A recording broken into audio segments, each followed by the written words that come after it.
my friends, the great experiment. This business is not for the weak of heart. Hidden trick. Would you look at that? The greatest trick. And you people, you're all astronauts on some kind of Star Trek. The greatest trick. Welcome to Greatest Trek.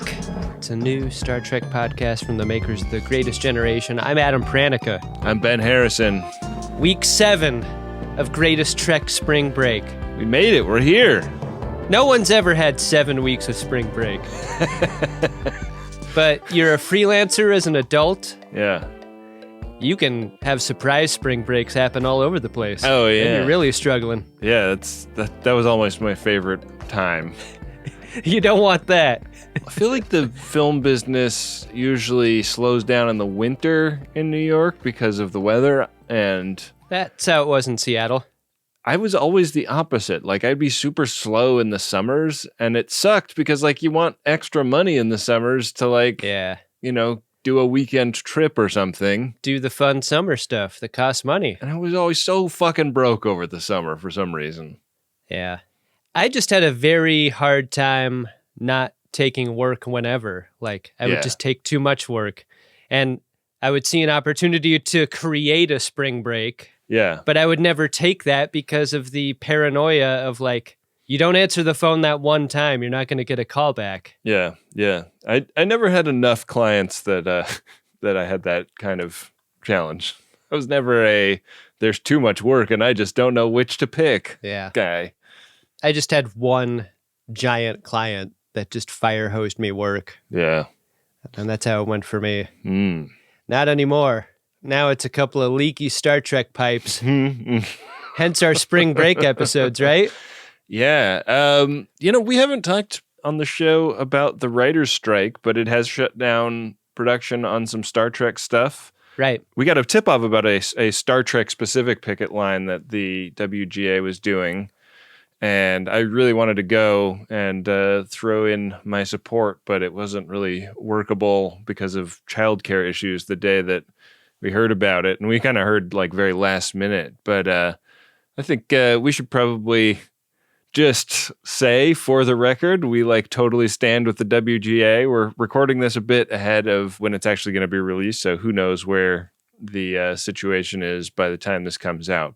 Yeah, we're both union men. We always have been. He was more than a hero. He was a union man. Yeah, the fucking companies that are making billions of dollars on the media landscape and like trying to find ways not to pay the people that actually make the stuff that we all watch are fucking, they should be ashamed of themselves letting it come to this. One of the miracles of what we do, Ben, is being fortunate enough to receive a living wage for creative work. And it's something that I wish for any creative person out there. And it's just a damn shame that it's not like that for most. We're very lucky to have a model where we're basically able to appeal directly to our listeners. And for so many people that want to live a life where they're making creative stuff for a living, you don't get that opportunity. Usually you have to go to work for a company that owns the thing that you make and then pays you a pittance. Even if you are represented by a guild or a union, often they find a loophole because like, oh, it's a new technology, so none of the existing rules stand. That shit sucks. Yeah, it really does. Absolute solidarity with our striking creators. And I don't know, if you live in LA, the least you can do is give them a honk and a thumbs up as you pass. I know I've been doing that quite a bit, but I know there are resources available online where you can do a little bit more than that if you have the time and the energy to do it. There's a war chest you can contribute to. You can probably bring some food out to some picket lines. Yeah. Support in all kinds of ways. The writers are striking, and that is because the writers are getting fucked over in particular, but that means everybody up and down the call sheet is out of work at the moment. And there's a mutual aid fund to support folks who being out of work is a big problem for. So that's entertainmentcommunity.org to support the fund. And, a lot of people work really, really hard to bring us the shows that we love to watch and talk about on on this show. So if you're at all in a position to help some folks who are, having a hard time because a bunch of rich assholes that live on hillsides in LA don't want to pay a fair rate for this stuff, yeah, go support them directly. I read online somewhere that, all the great television that we've consumed over the last time immemorium is all due to the writers that make it possible. And what I read that made me laugh lately was that when you put executives in charge of the creative lane, you get a Quibi. And that's really true, right? Yeah, and I mean, I'm glad Quibi failed because it was explicitly a play at de-unionizing more of the entertainment industry. It was like, oh, it's a short thing that's online, so we don't have to treat this like it's real work that, people need to earn a living wage to do. Anyways, we've gone off on a rant, and maybe this will all, God willing, the producers will have come to their senses, and this will all be obsolete by the time this airs. But, we're getting really excited for new Star Trek, and next week we will be launching our review of Season 2 of Strange New Worlds, starring Anson Mount. That's right. And what better way to get ourselves situated, get lubed up for that, than to watch one of his previous works, the pilot of the previous television show he was the star of. Yeah, Anson Mount was a television star before his involvement in Star Trek. And who knew? And Hell on Wheels was that vehicle. Yeah. I was really excited to watch this pilot because I was hoping that it would help us get to know this actor a little better through a very different performance. And based on what I saw in the pilot, it is a very different type of Anson Mount than we've experienced before in Strange New Worlds or in Star Trek Discovery. I'm excited to get into it, Ben. What do you say we start talking Hell on Wheels, the pilot episode, Season 1, Episode 1. It's called Hell on Wheels. Let's do it, buddy.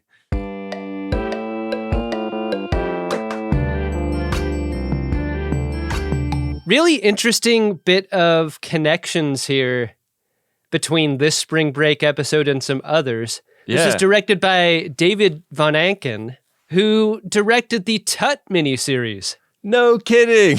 How about that? Which ties this episode directly to the Bar Rescue episode a few weeks previous. Yeah. We've also got just a bunch of, greatest gen fave that guys in this episode. I mean, Colin Meaney, more than a that guy. Colin Meaney's a name brand. Speaking of union men. Yeah. I am Chief Miles Edward O'Brien. This is fucking spectacular. Tom Noonan is in this episode. He's an actor we've enjoyed very much in the past. Absolutely. Ted Levine is in this episode. Yeah. As soon as I saw him pop up, I was like, oh boy, this has got Ben episode written all over it. Adam, I didn't clock him. Which character did he play? Well, that's what we're trying to figure out. Yeah. Lot of fun that person's in this episode. We start in Washington, D.C., 1865, right after the Civil War. Lincoln is dead, we're told. This came as a surprise. Yeah. To me and many people in Washington, D.C., I'm sure. Mm-hmm. Yeah, I had no idea. The very first frame of this show that isn't a text screen establishes that this is a visual language that is going to be fucked with a little bit. Like, the color timing of this entire episode is very specific. Yeah. And it starts here in DC. And I wonder, I just want to put a pin in this, the kind of washed out colors of this Washington, DC really evoked the forest scene later. Oh, interesting. Where the attack happens. Yeah. And I wondered if there was a connection to be made there visually. I mean, this is its own attack. This blue coat, a northern soldier or northern veteran maybe. Thank you for your service. Goes into a Catholic church and sits down in the confession booth, starts unburdening himself of some of the bad things he got up to on Sherman's March. Can't quite do all of it, though. He stops short. Yeah. Evil, unspeakable things. My history teacher in middle school, I remember, said, hey, just a word to the wise. Don't ever make Sherman's March jokes around people from the South. They won't find it funny. Oh. I don't know any of those jokes. Yeah. Well, I mean, just like like we really stuck it to you with that, I guess, would be kind of the thing he was trying to control for. But right. Yeah, I mean, remembered as a real atrocity from that war. And this guy was a participant. He gets asked by the priest to whom he is confessing about Meridian. And he's very surprised to hear that word fly out of a priest's mouth. He's even more surprised to find a bullet flying out of that side of the partition in the confession booth. Yeah. Blam! Yeah. Your sins are absolved, my son. RSVP this Union soldier. And it's Anson Mount that walks out of the confession booth, and he is permitted to just walk right on through that church aisle, out the door. Washington, D.C., 1865. You can do this in a Catholic church. Murder's okay. Yeah. Yeah, like there were some people that seemed to be like leaving, but they didn't seem to be like leaving to get the police or, like there wasn't anybody like ringing an alarm. He stops and like takes a good long look at the carved statue of Jesus before he walks out.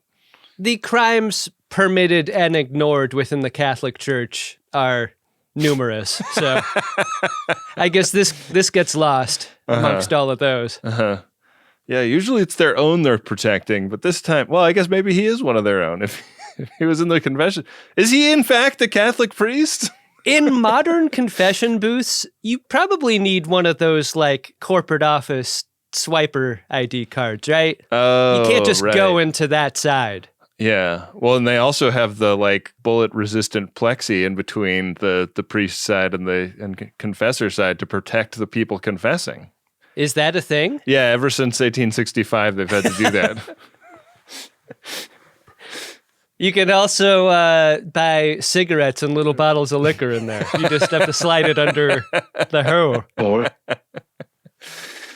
So after the opening credits, we're in a pitch sesh where Cullen Bohannon is offering the investment opportunity of a lifetime. Put your money into the Union Pacific Railroad and embark on the glorious Manifest Destiny project that they are offering. You hate this. You're an older, stodgy white guy.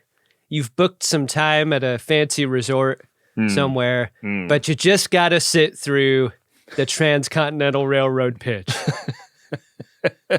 Doors locked from the outside during Thomas Durant's pitch. How much would you say you spend on transportation every year? What if you got to spend a fraction of that up front and have it covered for the rest of the year? How'd you like to be a hero to your friends and family, being able to just produce a transcontinental railroad trip whenever needed? Certain blackout dates apply. Yeah, so, there's a real grandiloquent speech about what a great thing this railroad is going to be. Mark my words, gentlemen. This is fucking spectacular. How much did you miss Cullen Bohannon watching this scene? It has been a long time since we've been back in Deep Space Nine together, you know? I know. It made me pine for some Cullen Bohannon new Trek, to be honest. Agreed. Yeah.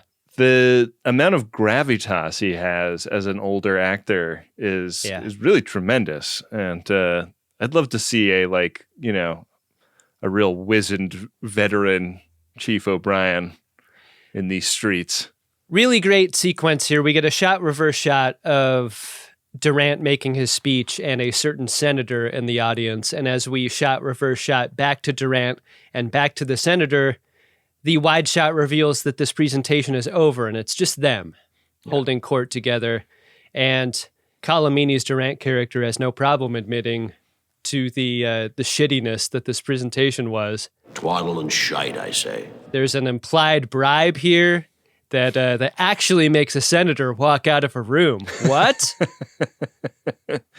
Yeah, the racket here is he's going to be building this railroad because he owns like the financial entity that's backing the railroad, and the financial entity backing the railroad is being subsidized by the federal government. So he's soliciting investments that he doesn't actually need because it's all being paid for through the largesse of the feds. And this senator's going to benefit because he owns a big swath of land out in Nebraska where this railroad, might go through if Cullen Bohannon wants it to.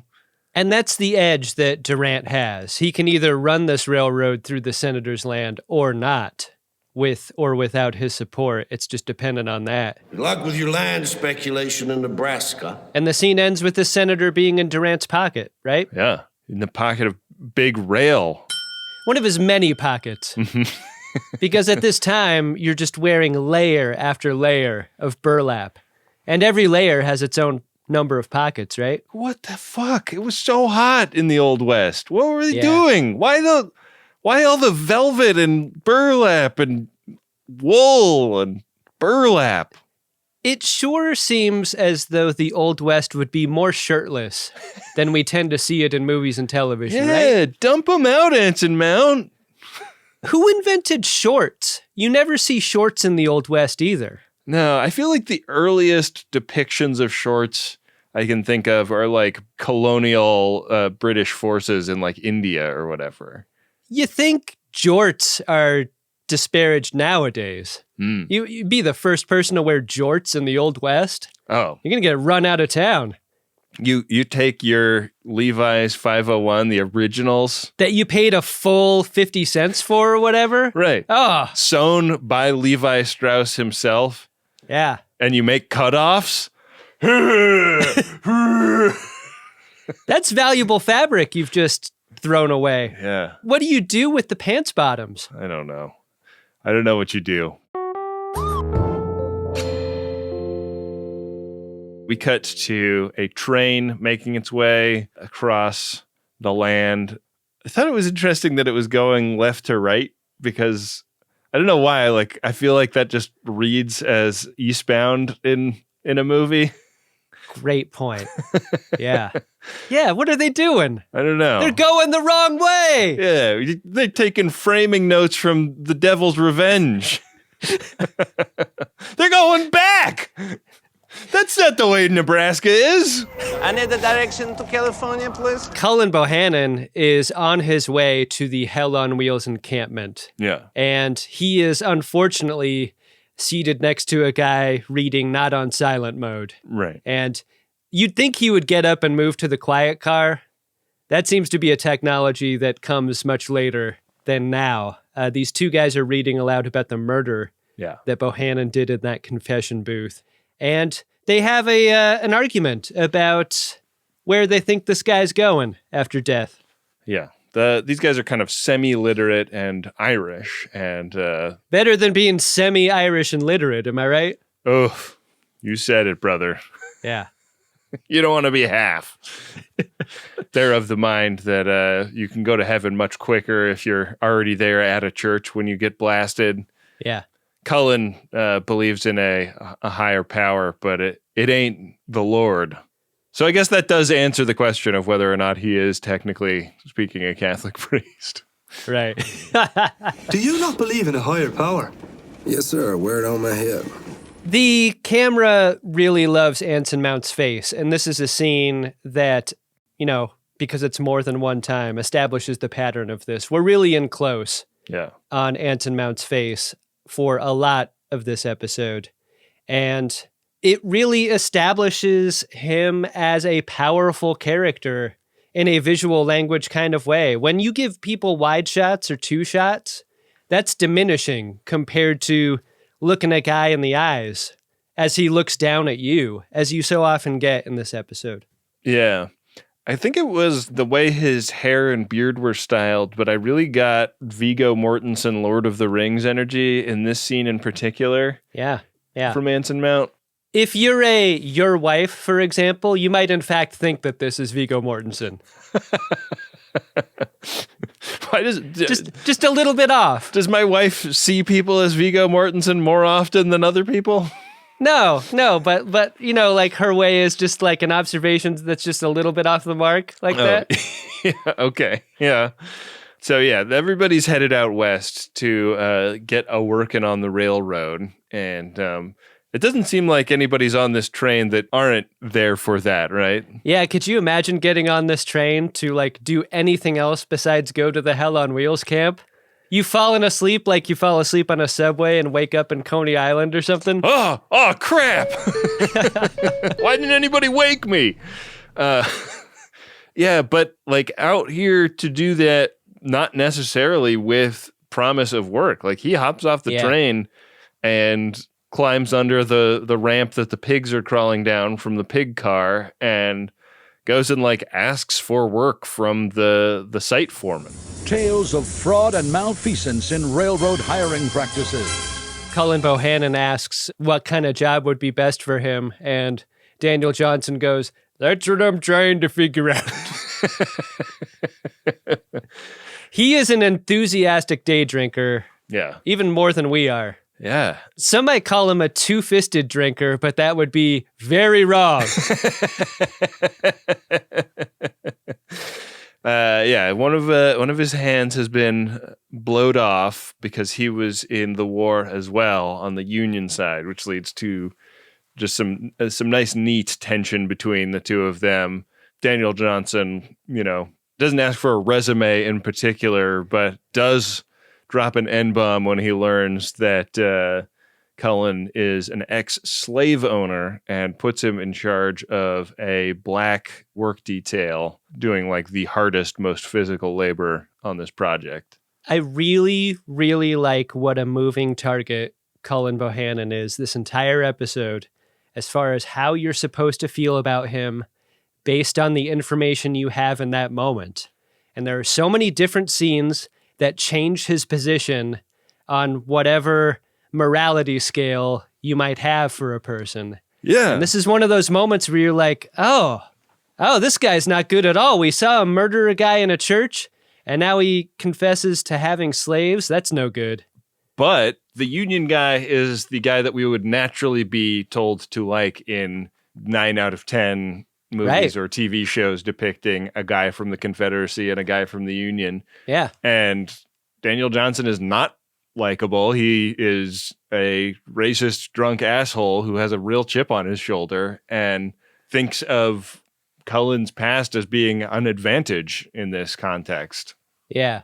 Yeah, because the sort of work he wants to station him at is the cut crew. And that's the crew of railroad workers that digs the trail for the rails to be laid in. And this is a crew that is predominantly black. Yeah. One of the members of this crew is Common, who is none too pleased to see their new foreman, you know, new boss looks like the old boss in a way that a bunch of recently liberated slaves, you know, would be not psyched about this situation. Some things don't never change. I did a little bit of research. It may surprise you to learn, because I had a question about watching this railroad being built that was like, does any of this still exist? Like, are there any intercontinental railroad tracks still around?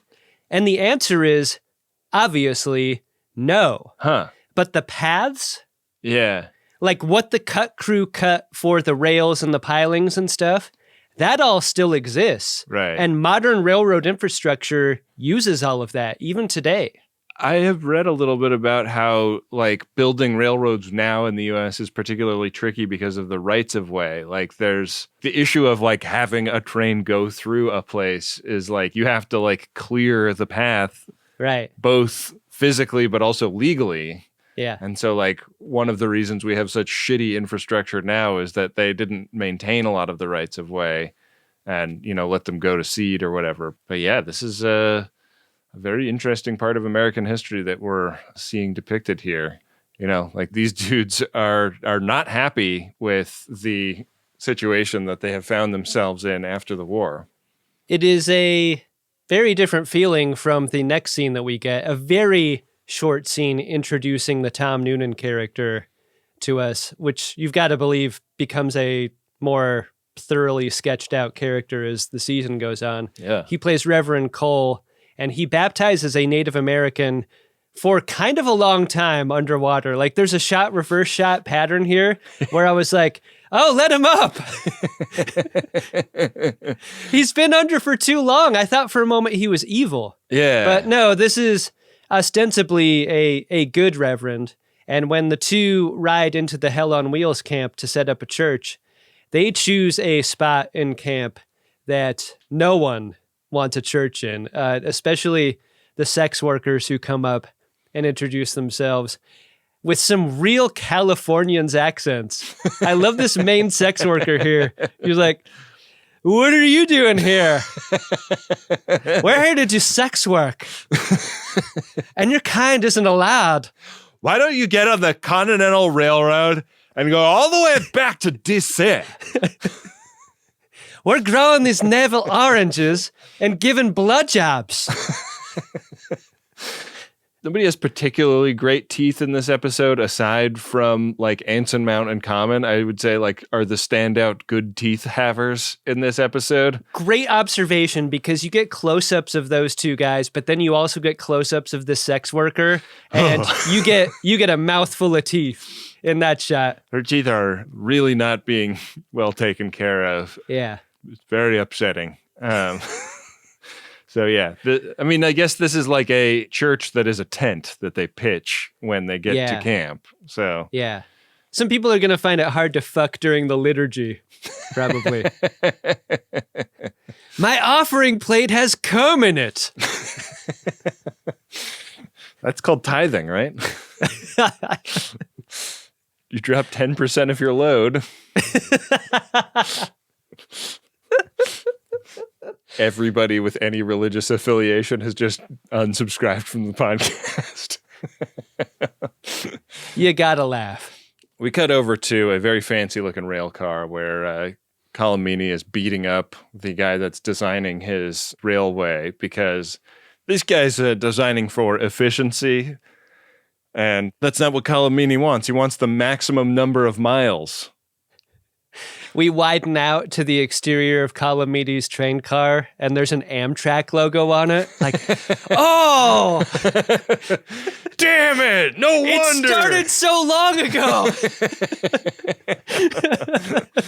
Yeah, he's getting paid per mile by the federal government. So drawing straight lines on a map to plan out the rail routes, not going to work for him, because he's in this for the money. It's a grift for him. You can tell he's a bad guy because he thinks firing people is going to give him any kind of power. Like it makes him a strong figure in anyone else's eyes. It just doesn't. Like saying you're fired, and he like wants that to be like a thing that he's known for.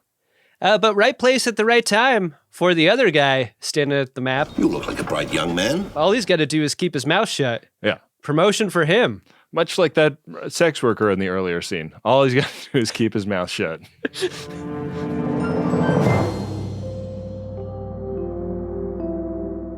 We cut over to the Nebraska territory. This is far out ahead of the Transcontinental Railroad. You got to scout out where these rails are going, and on the scout team is Robert and Lily scouting out the path, and you don't like how this cough is sounding that Robert's got. Robert's got real foreshadow cough. It either means he's too sick to work a full shift, or he's too sick to fuck. And that's a disappointment to Lily here, along with his stated policy of sending her back to Chicago before they reach Cheyenne territory. Yeah, they're starting to get into parts of the country where hostile native tribes are living. He's worried about her safety, wants her to, start wrapping her mind around heading back. You want me to go to Chicago? Lead the way. She's more concerned about his health, and that's the tension within their relationship. Yeah. And Lily is, has a British accent, so, presumably grew up across the pond. She's like one of the top billed actors in this show, so I presume she becomes kind of a main cast character, but she starts far from the central cast out here in this C storyline. Yeah, if you think based on this scene, she's just Robert's girlfriend or whatever, you're about to be blown away at how powerful she is. I really like her. Yeah. Great establishing episode for this character. Yeah. Back in the Hell on Wheels camp, it's night, where the poker game between Bohannon, Daniel Johnson, and some rando. Yeah, some NPCs from Jazz Horse. Yeah. The people we've met at this table, huh, Marvin? This is a scene that gives us a little more of Bohannon's backstory. He had a small tobacco farm back home, and yes, he had slaves. Yes, he had women slaves. But there's a big but here. Everyone I know has a big butt. He discloses to the group that he paid those slaves and gave them their freedom before the Emancipation Proclamation even happened. He was ahead of the curve. And if you think that's surprising, he also fought for the Confederacy in the Civil War. Yeah. Because to him, that flag is about, like, culture. Yeah, our heritage. Honor. Yeah, we don't unpack too much of why he would then go to war for the people that wanted to preserve the institution that he had decided was no bueno. I would say an appropriate amount of incredulity here transmitted by Daniel Johnson and the non-player character playing poker with him. You are an odd duck, Bohannon. Daniel Johnson, not a moral man by any extent, but is like, fuck me, like, say what you want about the tenets of National Socialism. At least it's an ethos. Yeah. Like, what do you believe, man? Nothing. He believes in nothing, Lebowski, nothing. Until you find out later, like, what this is all about, what Bohannon's whole deal is. This is one of those scenes that struck me as, you just want to talk the least in front of your new boss, right? Like, you don't want to give this much backstory so soon at a drunken poker game. Right. Drunken poker game, great time to get in good with the leadership of a new workplace. Mm-hmm. Get yourself into that game as soon as possible, but maybe don't do what Bohannon does here. Which is like make himself the main character of the game. Mm-hmm. Is his tell just like oversharing during poker? What does he have? He's saying crazy shit. He's got pocket aces. I fucking know it. Like, the smoke hasn't even cleared from his crazy Civil War story when he's asked, you know, why are you here? Like, what, are you married or whatever? And he's like, yeah, my wife died during the war. So that's sad. Yeah. And they're like, God damn it. He flopped kings, didn't he? So what? I'm like supposed to buy you a drink now? God. Yeah. This guy's all over the place. So we cut over to a steamy sex scene between Robert and Lily. And this is, you know, before people knew that maybe you should like keep your distance from people that are coughing like this.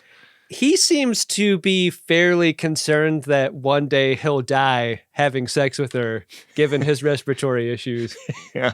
But the next day, it's the camp that's getting their backs blown out by the native population. Yeah.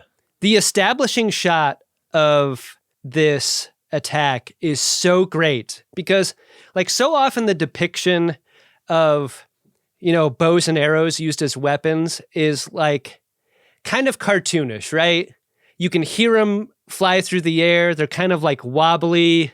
They hit people and knock them back and knock them down. But seeing an arrow go through and through someone and surprise that victim with what's happened, I love this. I love this whole moment. I didn't even know that that was possible. But yeah, this guy gets one that goes like through his belly and he like looks at the, you know, wagon cart behind him that the arrow has embedded itself in. And he's like, oh, shit. Yeah. Yeah. That is a well-strung arrow when the victim doesn't even feel it go through, basically. He takes another one to the neck so he can't call out for help. Yeah. And then all the warriors descend on the camp.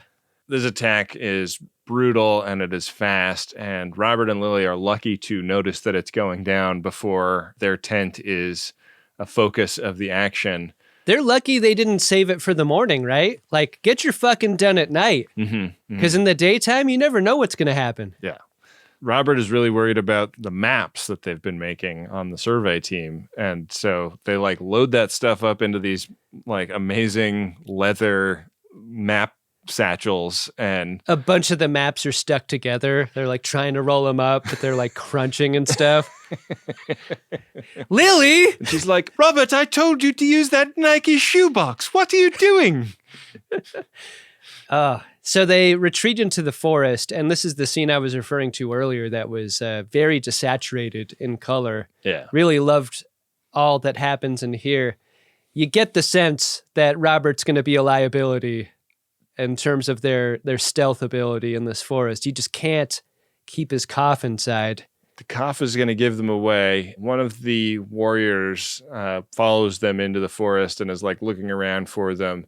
This dude has really scary scars and a, like a messed up eye. Yeah. I noticed he doesn't do a lot of arrow shooting for accuracy, which I imagine only having one working eye makes pretty tough.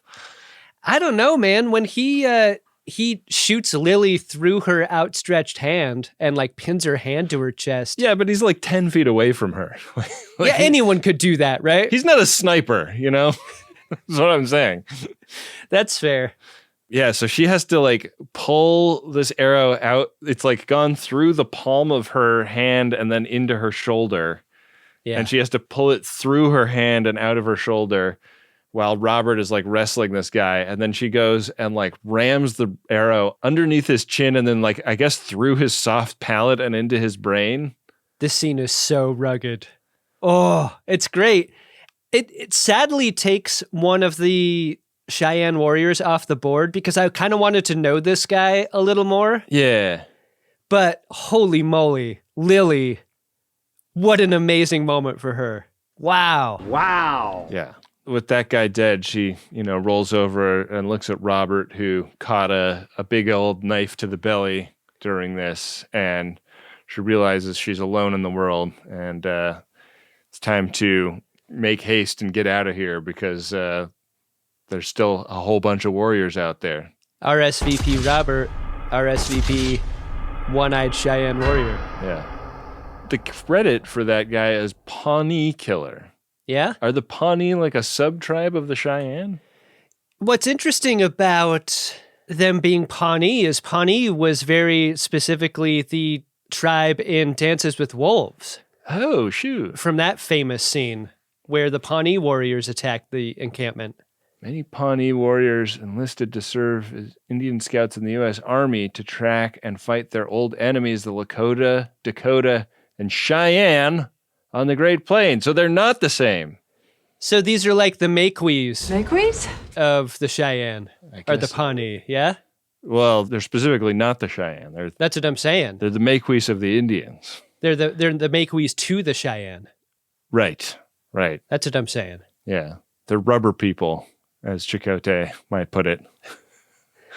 Back at the Hell on Wheels camp, Bohannon wakes up in just a pile. When you fall asleep at the poker table, that's a bad look. And when you fall asleep drooling, even worse. You got to know when to hold them, know when to fold them. He's got a real ringer of a hangover. Yeah. Rise and shine, Bohannon. He does not want to morning drink. No. Either. It's another beautiful day on the railroad. Daniel Johnson's offered whiskey, hair of the dog. It's not something that he's into. No. I'm starting to suspect that both of these guys might have a little bit of a drinking problem. Beer is for breakfast round here. Drink or be gone.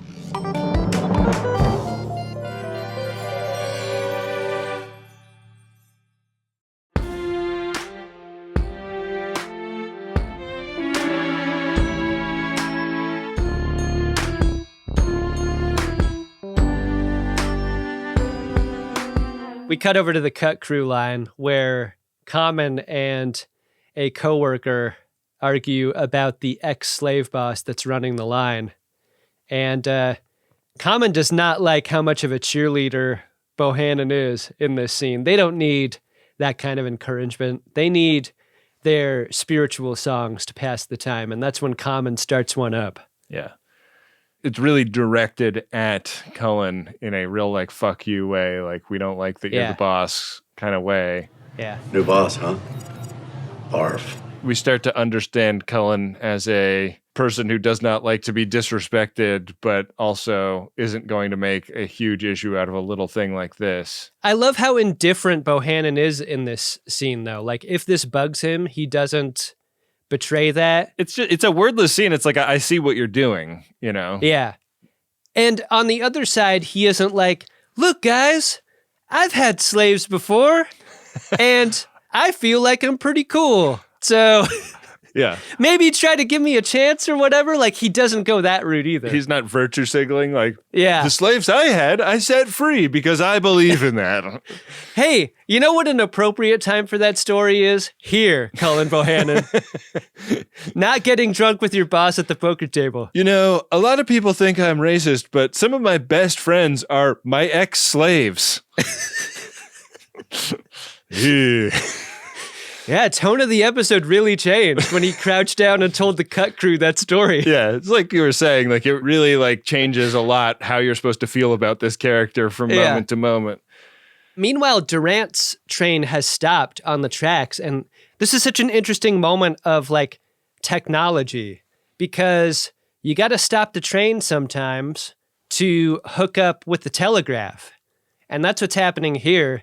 Durant and a telegraph operator are sending and receiving communiques, and there is one that Durant receives that is incredibly upsetting, and that's the news of Robert's death. And then a very long telegraph that's like, Lily grabs arrow from own hand and chest. Stop. She used that arrow to stab through warrior's chin and soft palate. Stop. It was hella grotesque. You wouldn't even believe it if you were there. Stop. I mean, she seemed like a pretty soft and gentle character in the first scene, but then now you see this. Stop.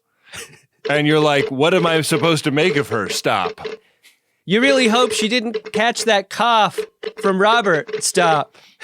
It's basically the only thing that could take her down. Stop. Because, like, when you think about it, like, they basically exchanged all the bodily fluids in the last 12 hours or so. Stop. What didn't fly in or at Lily over the course of their survey mission definitely hit those maps. Stop. Legibility of maps now in question. Stop. More regions of country appear to be snow-covered. Stop. As if there were many options for rail travel for Durant. Durant's like, set a course for hell on wheels. Engage. Like, that's where he was already going, right? It has to have been where he was already going. Yeah. He's just, going as fast as he possibly can. And he sends a telegram to the board to let them know that that's what's up. Is this the kind, the fancy car notwithstanding, is this the sort of train you want to be on at the time? Just like the 3-car setup? One fancy car got to be for Durant, but the other 2 cars have to be for the telegraph guy and... Yeah, like the staff. Yeah. Yeah. You don't see in those other cars, but I really wanted to. Mm-hmm. Oh, look, we got another little train coming over here. There was a popular telegraph operation that would show where Durant's private train car was on a map, in real time. And Durant got so upset with it that he bought the entire telegraph company. And it's weird because Durant kind of claimed to be this like self-made man who's super rich, but almost all of his money comes from government contracts and like, it's like, wait, so you don't like it, when other people take money from the government, but for you, it's okay? Yeah, classic. Yeah. Classic that kind of guy. After all, what is a drama without a villain? I really love the restraint of this show not doing the thing that so many period set shows and movies tend to do, which is like the red hashed line across a map, or even like a shot of a map in general showing where our characters are in the country. I don't really need any more information than like Nebraska territory. Right. It's nicely vague, and like the one time I can think of that you do see a map, it's the one that... It's just covered in Robert ropes. Yeah, that's what I was stabbing at, as it were. Do you think if he were to survive his murder, he would have gone back home and written Robert's ropes of business? Yeah, they still use that in Congress to this day. Like that would have been the name of his porno, but instead of like film, it would have been just like a slideshow like they show in the camp later on. Yeah, it's a bunch of stills. The first one is, "This ain't Congress." So the cut crew is working really hard. So hard, in fact, that one of the dudes is like probably getting heat stroke or something. Well, you look at those layers and the long sleeves and the long pants. Hey, Willie, cut them off. Yeah, just get a pair of scissors. Those pants can be shorts, my friend. Yeah, I know, but if you're wearing shorts, you're getting dirt inside your boots, aren't you? Yeah. Like that's got to be part of it, and you don't want little pebbles in your boots. Yeah. Common is helping him get a drink, and Cullen comes up and is like, "Hey, man, like, what are you guys doing with this big pile of dirt here? I told you to put it over on the other side." And Common's like, "Oh, yeah, but like we're about to start filling something in over here, so I figured it'd be easier than going and getting it from elsewhere to do the fill-in." And this is like that moment where, you know, the cruelest, most unredeemable boss would be like, "You do what I tell you and give me 50 push-ups or whatever." And instead, Cullen, who is still very obviously hungover, is like, "Oh, okay, like just, you know, I need to be involved in like high-level decision-making stuff like that going forward." But lest you believe the cruel and irredeemable boss character is totally absent from this scene, in rides Daniel Johnson on horseback. Who's like swinging a liquor bottle over his head, complaining that this dude is getting a drink when it's not break time. Do you think riding horseback with a hangover is good or bad for a hangover? Because famously, like, my wife's hangover makes driving next to impossible. Like, she gets very carsick during a hangover time. I don't have that affliction, but I just wonder, like, would my wife be good on horseback after a night of drinking? I think probably not. I'm guessing no. Yeah. I was once in an off-road vehicle with a hangover, and I found it very challenging. Oh, geez. Daniel Johnson's got a pretty sturdy constitution then, huh? Yeah, he's a serious drinker. How is he holding the whip that he hits the guy with? Because he's got to be holding the reins of his horse with one hand. He's a very practiced whipper, isn't he? Does he just have the whip tied around the stump on the other side? Well, anyways, his horse kicks the dude that was getting the drink, and this claims his life. Cullen visits Common in a tent later that night, and it's raining, and they have a pretty intense conversation about the, like, kind of men they are. Like, they sort of are both men on missions of revenge now. Common is sharpening an Arkansas toothpick, getting ready to get some rewenge of his own. And Cullen's like trying to talk him out of it, and Common sort of reads him like the book he is. Ain't nothing good gonna come from this. This is a great, great scene. This is one of my favorite scenes because Bohannon's in there like, look, Daniel Johnson killed your buddy, but he didn't have to be a dick about it. I think we can all agree that kind of spiking the football at the end was unnecessary. Yeah. And there's a racial dynamic here that is both like on the surface and also underneath that I wanted to talk about a little bit, which was in an earlier scene, we see how much money things cost in the camp.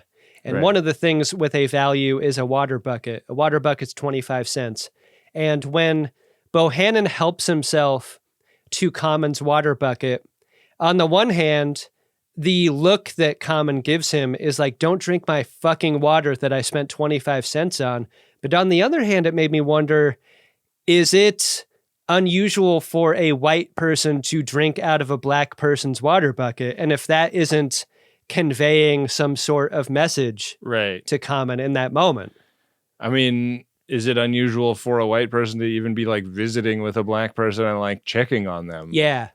Was in my mind. And like Common has like a copy of the Emancipation Proclamation in here. And they like, this is like his character tripling down on like that not having been the unalloyed good that it's been sold to his people as. Like, they're emancipated, but what? There's a line of dialogue here that clangs just a little bit, but I have a feeling is made better throughout the course of the season and the seasons, which is Bohannon telling Common, like, you just got to let go of your past, man. And like a brighter future is out there for you, but it's pretty fucking rich coming from a white guy we hardly know toward a black guy who just got emancipated and watched his friend die because some white asshole had his horse kick him in the face, you know? Well, and a white guy that we know to be murdering people in cold blood because of something that happened in the past also. But this is good pilot episode shit here, where not every subtext is totally elucidated, where you're still left to wonder what things mean and what beginnings are starting between characters. The Irish buddies that he made on the train have set up a little like Nickelodeon, basically, where they like project pictures and like one of them sings. And Cullen goes and pays them a visit. You want to stay later? After the show, we're showing Robert's Ropes of Business. You got to pay extra for that one. Yeah. There's like an early show and a late show.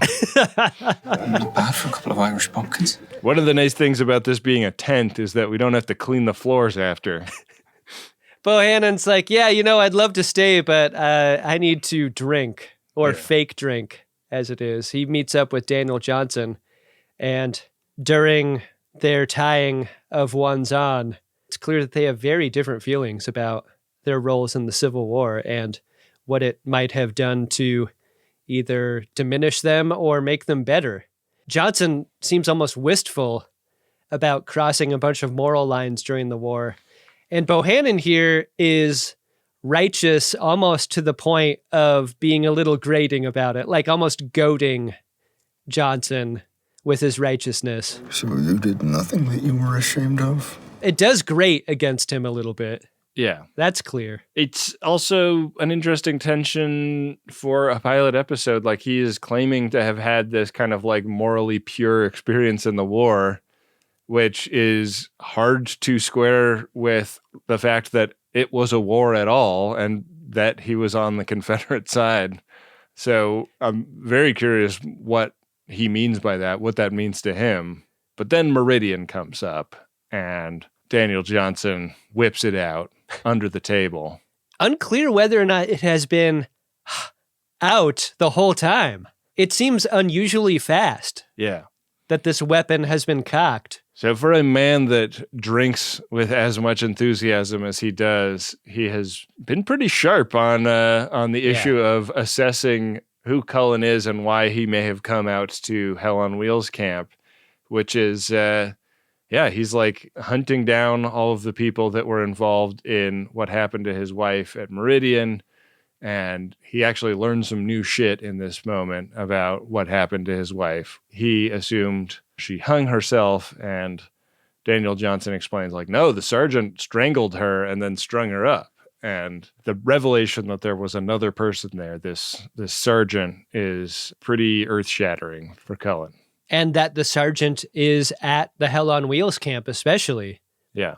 Well, he's out here. It's like, it implies that he's in the region, but not necessarily like right then and there. Oh yeah? Yeah, I thought you didn't think that was him in the very last scene? Well, I thought it was like sort of implied that it was maybe Cullen Meany. Oh, I thought the two riders on horseback that Bohannon sees in the very last scene of the show, one of them was a sergeant, and that was the guy. You're saying he never got promoted? No. After Meridian, they didn't give him anything? Well, I mean, there was the messy stringing up of someone's wife. Probably that's a career-limiting move in most lines of work. Yeah.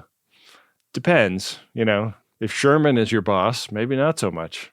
When Bohannon asks Johnson to name the sergeant, Common slits Johnson's throat from behind, and he can't say anything with a throat full of post-nasal drip. Right. And this scene was really special for Anson Mount's line read of no. No!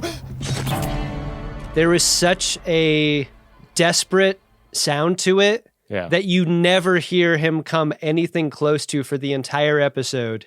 Yeah. He is so hurt by this moment. It's a 2-letter word that he manages to get to contain. Like, don't get me wrong, I do want him dead, and I want his death to be painful and gross in this way. But Couldn't you have waited 2 seconds, Captain? He was just about to explain the whole thing. I would love to murder Daniel Johnson on my own. Stop. And it is very surprising that Common has done that in front of me before giving me a key piece of information. Stop. And Common's like, I'm right here, dude. You do not need to put this in a telegram. Yeah. I want to keep watching this show, but they've taken pretty interesting characters off the board already. Like for Ted Levine's character to be dead already has an effect on me. Like I kind of wanted him to be a bad guy for a longer amount of time. Yeah, he's real hateable. Yeah. So RSVP Daniel Johnson. Damn. We get a long speech by Cullen Meany's character here about his vision for the future of the nation and for the future of guys like him. And this is kind of intercut with Lily stumbling with blood all over her hands through the wilderness, and the Native American guy that got baptized finding the aftermath of an attacked camp, arrows and stuff strewed around. And all those horse bones. Yeah. They burned the horses. Yeah. They didn't do anything wrong. No. They were just following orders, right? So sad. The horses are innocent. Hell on Wheels camp has picked up and moved and presumably headed off to Nebraska. Yeah. This is a scene you often get in a pilot episode, a long monologue, just speaking in metaphor about what this show is going to be about. Make no mistake, blood will be spilt. Lives will be lost. Fortunes will be made, and men will be ruined. And what's so interesting about Durant's monologue is what a shithead he depicts himself as during. He's like, I'm not the hero of the story. I'm a real piece of shit. But a real piece of shit needs to be the instrument that builds this railroad. And I'm comfortable with my shittiness if it means getting this project done. Stop. And the very last scene of the whole episode is a scene that depicts Bohannon watching a couple of riders of horses come to town. And I think one of them might be the sergeant that Daniel Johnson started to talk about. Yeah. That's what I think anyway. Well, he starts fingering his shoota when these dudes show up. Fingering his what? His shoota. Oh, right. Yeah, that is what he fingers. Yeah, but we don't see what happens in that scene because that's the end of the episode. Did you like this episode of Hell on Wheels, Adam?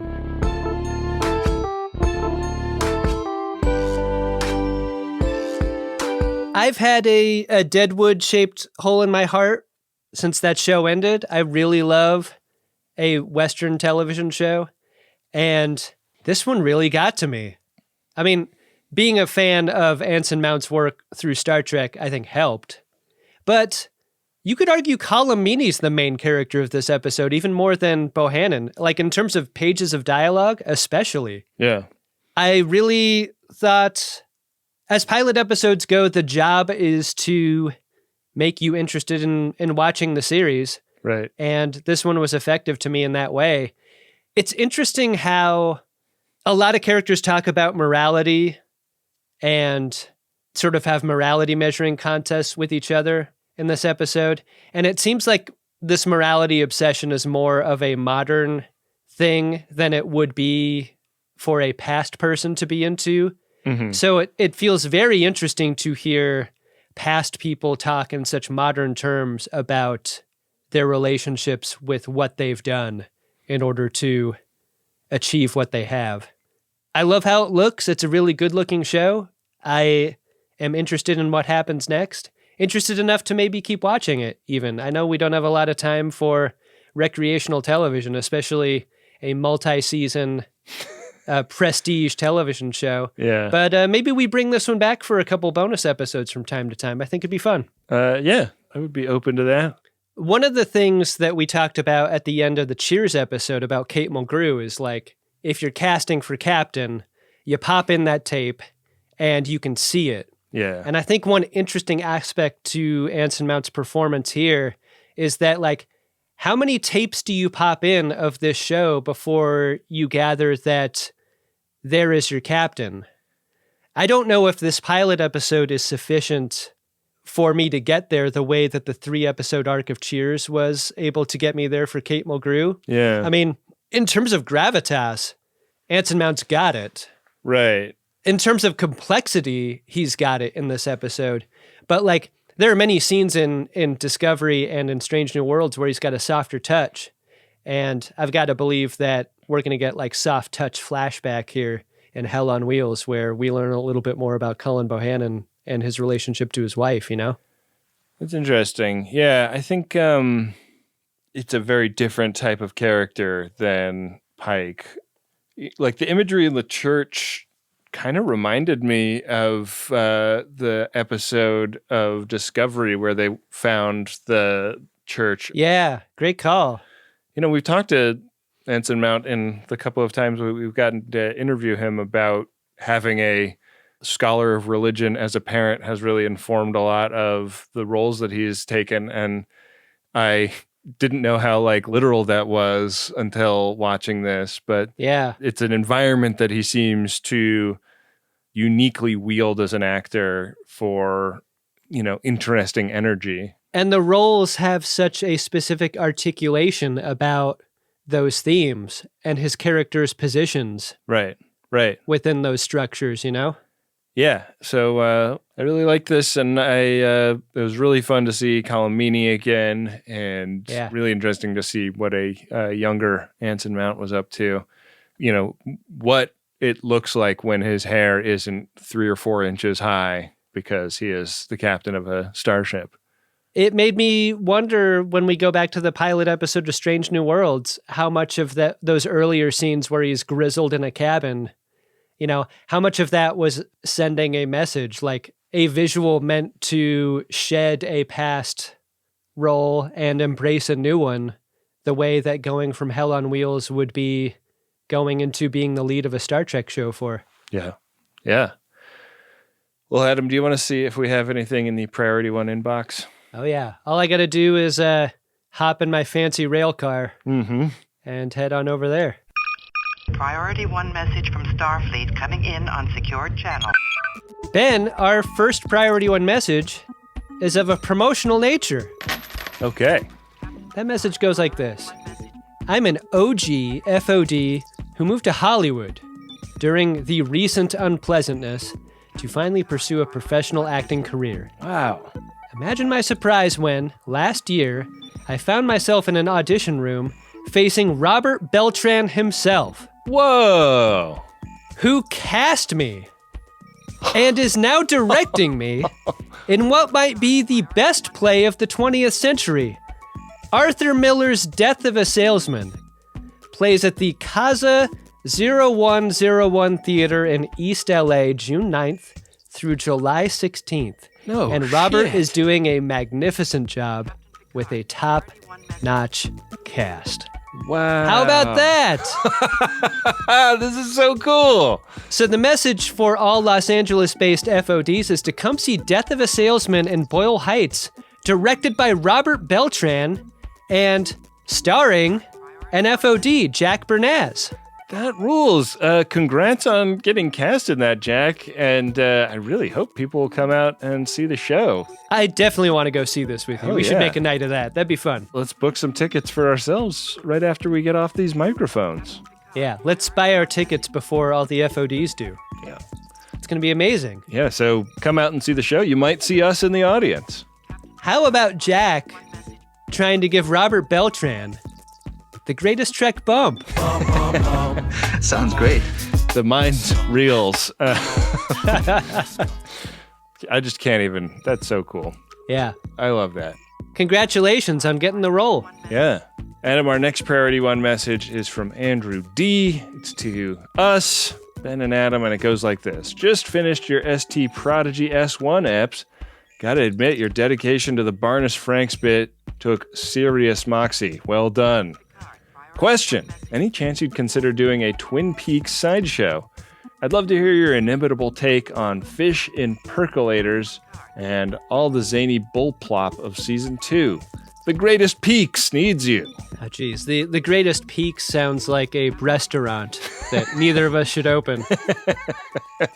Yeah, if our career starts floundering someday, that might be the only option we have. I like Twin Peaks a lot, obviously, but maybe not enough to do a full-blown show about.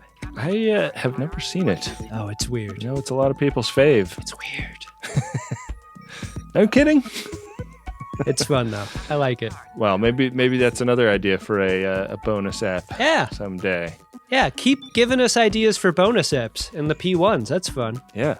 I'll eat some pie and talk about a TV show with you. Oh, yeah. Any day of the week, Adam. Damn Good Podcast would be a great name for that, huh? There you go. That's probably already taken. Oh, yeah, you're right. These Priority 1 messages, like all Priority 1 messages, go a long, long way in supporting the production of our show. You can have us read your words at MaximumFun.org/Jumbotron. Hey, Adam. What's that, Ben? Did you find yourself an Edward Larkin? I'm a little embarrassed to talk about my Larkin, but I'm going to try to do that in kind of a clinical way. You know how like doctors talk about things that are sometimes embarrassing, but they like do it in a clinical fashion. Right.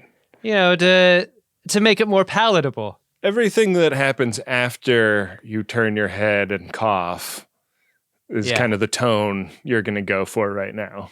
So with that being said, my Edward Larkin is the sex worker getting her butt pounded in a tent with an open flap. And here's why. Here's where I take it into the clinical direction. Clinical? And by that I mean like the professional production and acting direction. Okay. To do that as two actors, that's not fun. It's not fun, and it's not easy, and it's not sexy. You're just in a fucking tent acting like you're fucking for a 3-second, tracking shot to pass you, like your atmosphere. Like if you move to LA to make it as an actor and your agent is calling you up and saying like, hey, you got a part, this is not the one you're hoping that they're telling you got, right?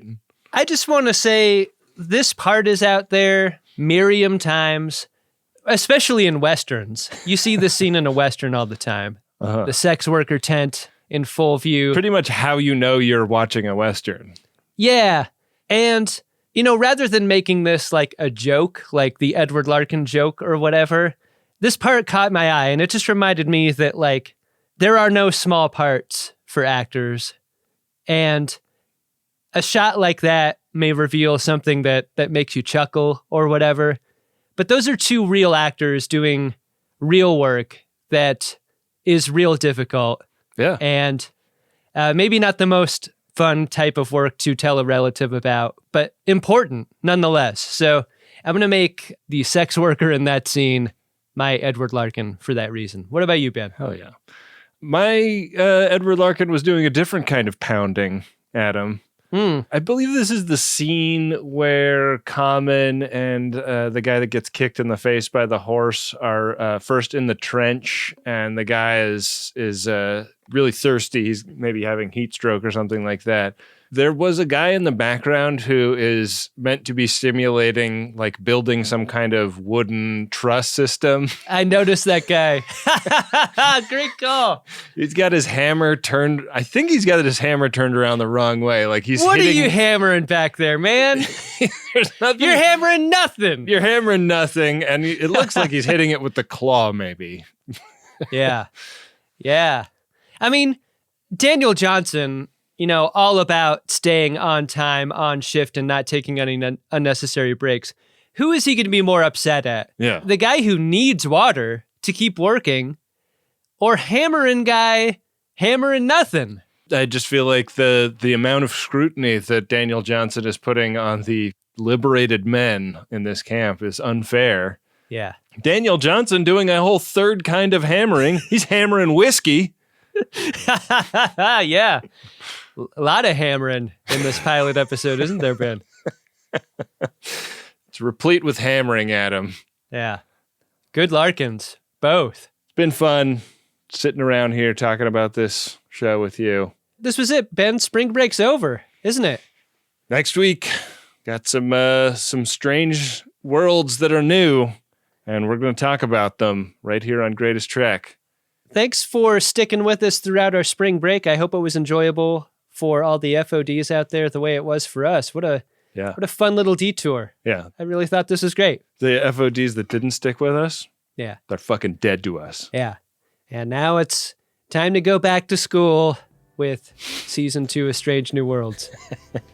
One of those cool schools that teaches you how to work on cars and stuff. Yeah, and the teachers all like turn the chair around and sit on them backwards. Yeah. You could call them by their first names. Yeah, I love this. It's good stuff. Smoke pot with them in the library. Hell yeah. Just describing my own high school now. Jesus. I mean, they didn't smoke pot with me, but they smoked pot with the cool kids. Oh, right, yeah. They made you watch. They pot cucked you.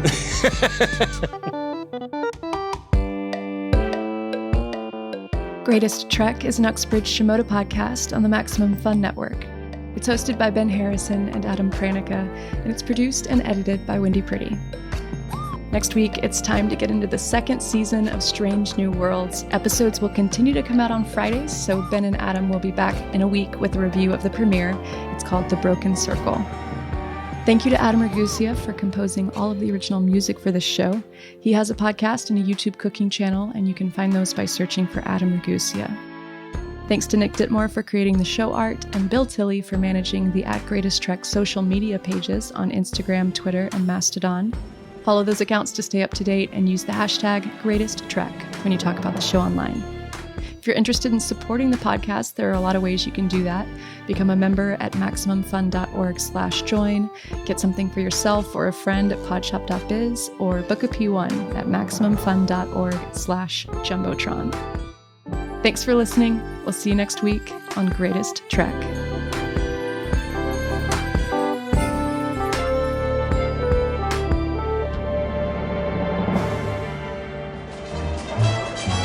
This has been Tales of Fraud and Malfeasance in Railroad Hiring Practices. Brought to you by Granny's Tomato Sauce. Other tomato sauces are thin and watery and should go to hell. And by Screw You Pal Tires. If you can find a better set of tires, screw you, pal. MaximumFun.org. Comedy and culture. Artist owned. Audience supported.